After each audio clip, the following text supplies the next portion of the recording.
I found an old alternator sitting in a scrap bin behind a repair shop, and something about it made me stop and think. Everyone talks about electric bills going up every single year. Everyone talks about wanting to be a little more independent from the power company. So I asked myself a simple question.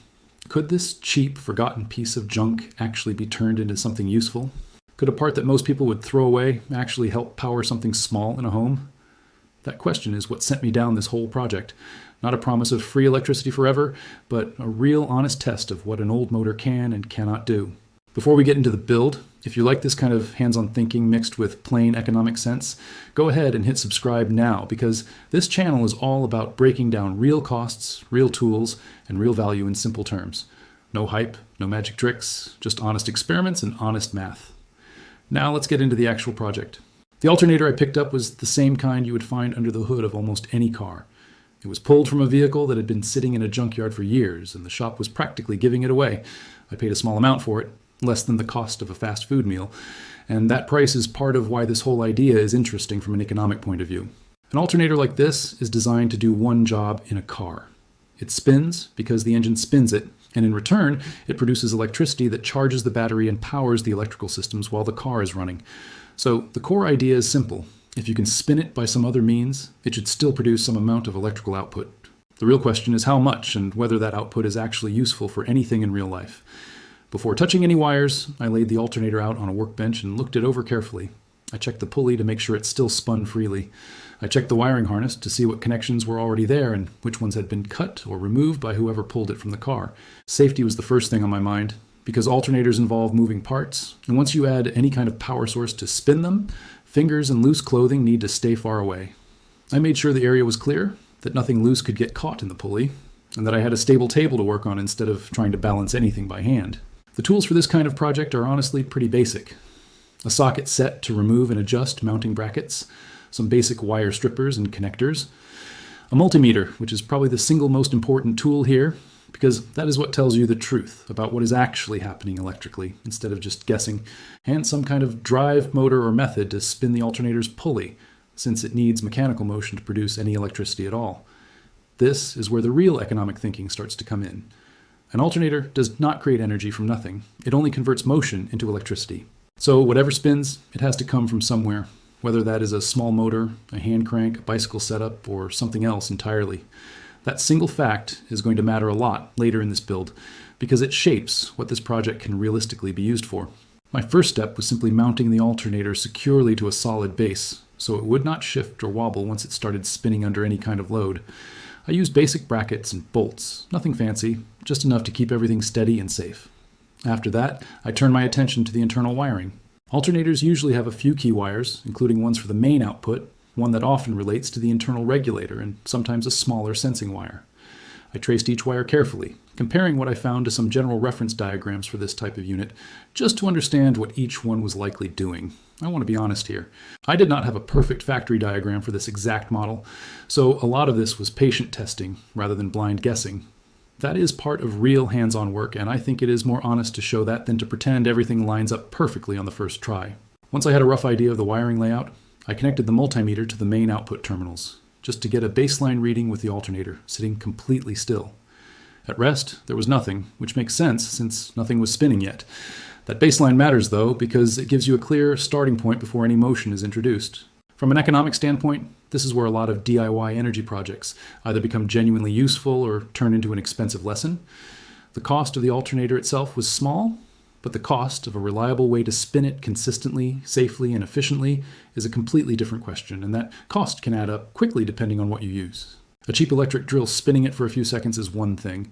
A dedicated motor built to run for hours is another thing entirely, both in price and in long-term wear. I wanted to test this step by step instead of jumping straight to conclusions, because so many videos online show a quick clip of a light bulb glowing and call it a solution to your power bill, without ever showing the real numbers behind it. My plan from here was straightforward. First, spin the alternator slowly by hand on the pulley, just to confirm the multimeter picks up any voltage at all. Then, move to a small motor to get a steady, controlled spin, so I could read the numbers more reliably. After that, connect a very small load, something simple like a small light, just to see if the output could actually do real work, even in a small way. And finally, think honestly about what that result would mean in terms of cost, time, and everyday usefulness. With the alternator mounted, the wiring mapped out as best I could, and the multimeter ready to go, everything was set up for the first real test. The pulley was clean, the connections were secure, and the moment had come to see whether this old, forgotten scrap part had any real electrical life left in it at all. I gave the pulley a slow spin by hand, just to see if the multimeter would react at all. The needle on the display jumped just slightly, showing a small voltage reading, even from that slow, uneven hand spin.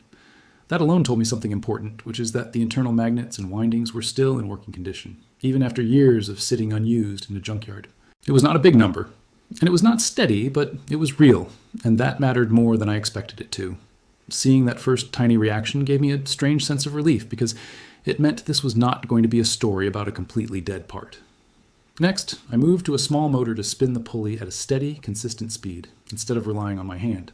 This step matters a lot, because alternators are designed to work best within a certain range of rotation speed, and uneven spinning gives you unreliable readings.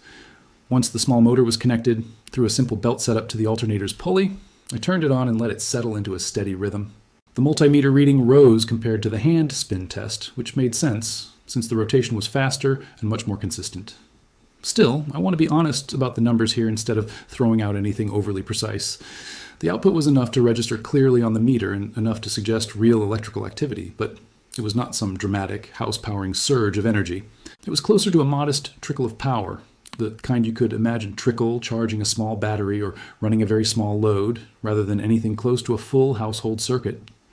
At this point, I connected a small light as a basic load, just to see if the alternator's output could actually do a visible, physical job, rather than just showing a number on a screen. When I connected it, the small light responded with a faint glow.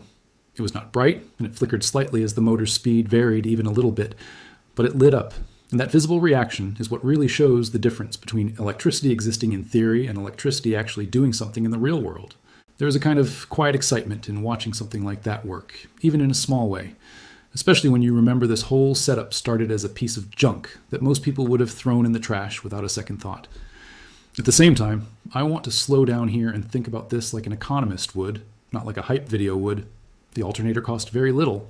The small drive motor used to spin it also has a cost, and depending on what kind you use, that cost can range from cheap to genuinely expensive if you want something built to run for long stretches of time without wearing out. Then there is the electricity or energy needed to run that drive motor in the first place, because remember, the alternator is not creating power from nothing, it is only converting motion into electricity. And something has to create that motion. So a fair, honest question becomes this. If you need to spend energy running a motor just to spin the alternator, how much of that energy comes back out as useful electrical output on the other side? In almost every basic setup like this, some energy is lost along the way, through friction, through heat, through the simple inefficiency of any real-world mechanical system. That means a setup like this, on its own, spinning purely from another small motor, is more of a demonstration of the concept than a genuine solution to a real electric bill. It shows that the alternator works, that it can produce usable electricity, and that a small load like a light can be powered from it. But it does not, by itself, replace a real, dependable source of power in a home. Where this idea becomes genuinely interesting is when you start thinking about what could spin that alternator for free, or nearly free, instead of another motor that uses its own electricity. Things like a bicycle pedal setup, a hand crank for emergency use, or even a small water wheel in the right kind of location could provide that spinning motion without constantly consuming outside electricity to do it. In those situations, the alternator becomes a genuine converter of otherwise wasted human or natural motion into small amounts of usable electricity, rather than something that is quietly consuming as much or more power than it produces. That distinction is really the heart of the economic story here. It is the difference between an expensive illusion and a modest, honest tool. I also want to be clear about the limitations I saw firsthand during testing. The output was inconsistent whenever the spinning speed changed even slightly, which means any real use of this kind of setup would likely need some kind of voltage regulation or battery buffer system to smooth things out and make the power usable and safe for actual devices. Adding that kind of regulation and storage brings additional cost and additional complexity, which is worth remembering before assuming this is a simple, cheap, plug-and-play solution. There's also the matter of time. Sourcing the alternator, learning how to identify its wires, mounting it safely, setting up a reliable way to spin it, and testing everything carefully took real time and patience. Time has value too, even when we do not always put a direct price tag on it.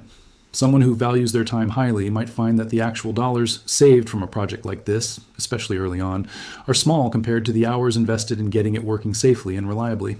On the other hand, for someone who enjoys hands-on learning or who wants a backup power option for very small needs during an outage, that time might feel completely worth it, not because of the electricity itself, but because of the skill, understanding, and preparedness gained along the way. By the end of this stage of testing, the picture was becoming much clearer than when I first picked up that alternator from the scrap bin. It was not a magic answer to electric bills. It was not going to run a refrigerator, a television, or a home air conditioning system. But it was a real, working demonstration of energy conversion, small scale, imperfect, and honest, sitting right there on the workbench, quietly proving that an old, discarded part still had something meaningful left to offer. Looking back at everything this small alternator setup showed me, I think the real value here was never really about the electricity itself. It was about understanding what that electricity actually costs, in every sense of the word, before believing any big claim about free power. This experiment proved that an old, forgotten alternator can still generate a real, measurable electrical output when spun consistently. It proved that a small light can respond to that output, glowing faintly but genuinely, powered by something most people would have thrown away without a second thought. And it proved that with some patience, basic tools, and careful testing, you can turn a piece of scrap into a small working demonstration of real electrical engineering. But it also proved something else, something a little less exciting but far more important if you actually care about your wallet. It proved that spinning an alternator with another motor is not really free energy at all, because that motor needs its own power source to run. It proved that, without some kind of natural or human-powered motion, like pedaling, cranking, or flowing water, this setup mostly converts one form of purchased or invested energy into a smaller amount of usable electricity, with real losses happening along the way.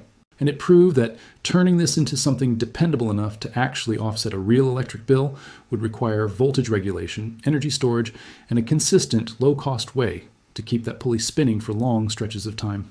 None of that is impossible. But none of it is free either, and that distinction matters more than any exciting headline about never paying an electric bill again. This is really where personal economics comes into the picture, in a very grounded, human way. When someone gains a skill like this, they gain something that does not show up directly on a bill but still has value. They gain a better understanding of how electricity is actually made, not just consumed. They gain confidence in working with tools, wiring, and testing equipment, which can carry over into other projects down the road. They also gain a certain kind of independence in thinking, the ability to look at a piece of scrap and ask a real question instead of assuming it is worthless. At the same time, it is only fair to be honest about what someone does not gain from a project like this, at least not right away. They do not gain a guaranteed, steady replacement for their normal power source. They do not gain a system that can safely and reliably run a home's major appliances. They do not gain all of this without spending real time, real effort, and at least some money on drive motors, wiring, connectors, and possibly future upgrades like batteries or regulators. There are hidden costs too, the kind that rarely show up in a quick online video. Time spent learning is a cost, even when it feels enjoyable. Tools you did not already own are a cost, even if they seem small individually. Trial and error, the kind where a wire is connected wrong or a reading does not make sense at first, is also a cost, paid in patience rather than dollars. None of these hidden costs make a project like this a bad idea. They just make it an honest one, and honest is really what this channel is about. So when does a DIY setup like this actually make sense from a money and reliability standpoint? It makes sense for someone who already enjoys working with their hands and wants a genuinely educational project where the value comes from learning as much as from the electricity produced. It makes sense for someone thinking about small-scale emergency backup, like powering a tiny light or charging a small device during a short outage, especially if they already have some human-powered or natural way to spin that alternator without relying on the grid. It makes sense for someone curious about renewable energy concepts who wants a hands-on, low-cost way to understand energy conversion before ever considering a bigger, more expensive solar or wind setup. On the other hand, it does not make sense for someone expecting this to replace their monthly electric bill in any meaningful way. It does not make sense for someone unwilling to invest real time into learning wiring, testing, and safety practices. And it does not make sense as a primary power source for anything important, anything that truly needs to work every single time without fail. Real, dependable electricity from the grid, whatever its cost, comes with a level of consistency and safety that a small workbench alternator setup simply cannot match on its own. That is not a discouraging conclusion. It is a realistic one, and realistic conclusions tend to save people far more money in the long run than exciting but empty promises ever could. Think about how many videos online promise dramatic, life-changing results from cheap, simple parts without ever showing the real limitations behind them. This project was an attempt to do the opposite, to actually show the process, the real readings, the small glow of that light, and the honest thinking about costs and trade-offs that usually gets left out of the story. An old alternator, pulled from a junkyard for almost nothing, really can produce electricity. That part is simply true, and there's something satisfying about proving it with your own hands, instead of just hearing it claimed by someone else. But turning that basic truth into any kind of real solution for an electric bill takes a lot more thought, a lot more planning, and a clear understanding of where the real value lies and where it does not. That, more than any dramatic title or bold claim, is the real lesson from this whole experiment. Small, honest experiments like this one are what this channel is built around, taking ordinary parts, testing them for real, and thinking through the actual economics behind every result instead of chasing hype. If this kind of grounded, hands-on thinking is something you want to see more of, drop a comment below and tell me what old part or forgotten piece of junk you think deserves a real test like this one. And if you know someone who has ever fallen for one of those too good to be true free energy videos, share this one with them, because a little honest thinking about cost and value can save a lot more money than any miracle machine ever could.